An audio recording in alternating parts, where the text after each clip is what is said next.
Try as he did, an alert and smart FBI agent couldn't get much attention last summer when he tried to alert his bosses about something suspicious he noticed before September 11th.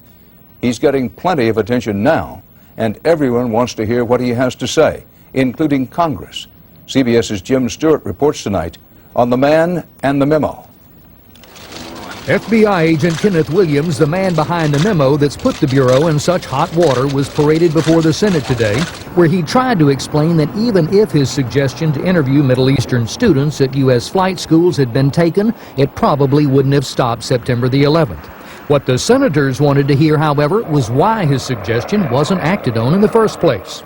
And even to this day, no one seems to know who knew what, why, or where these critical information went at FBI headquarters. Officials familiar with the memo now say it was prompted by Williams' hunch that followers of Osama bin Laden might be trying to infiltrate the aviation industry as either baggage handlers, flight attendants, or even as pilots.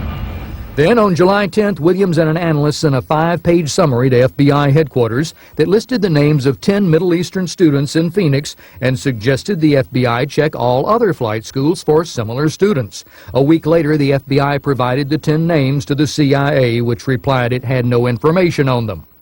But citing manpower problems, the Bureau never did check out other flight schools. And it wasn't until days after the 9/11 attacks, when Phoenix-based agents complained to headquarters, that the memo finally made it into the hands of Assistant FBI Director Dale Watson, who quickly recognized its significance. We are like a soccer goalkeeper. We can block 99 shots, and the only thing anyone will ever remember is the one that gets through.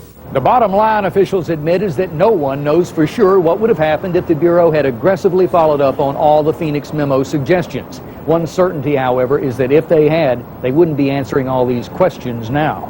Jim Stewart, CBS News, Washington. And there are a lot more questions to come about intelligence failures, about opportunities missed, about who, including to a certain extent President Bush, knew about what terror threats were happening before 9/11, and what was and was not done, what was and was not shared by the government with the public. A lot more questions, but who should be asking them? CBS's Bob Schieffer is on Capitol Hill tonight with the real deal on that. Bob? Well, Dan, that is the question. How to investigate this is what has set off a really nasty partisan fight. The congressional oversight committees are already investigating. They plan to hold hearings next month. The Republicans, most Republicans, and the White House support that probe. But the Senate's Democratic leader, Tom Daschle, says this must go beyond just what the FBI and the CIA did wrong. He says there should be a broad-based investigation of all parts of the government, and he says that can only be done by a panel, a blue-ribbon panel of outside experts. I've got here a stack of budget documents that were given to me tonight by another congressional source.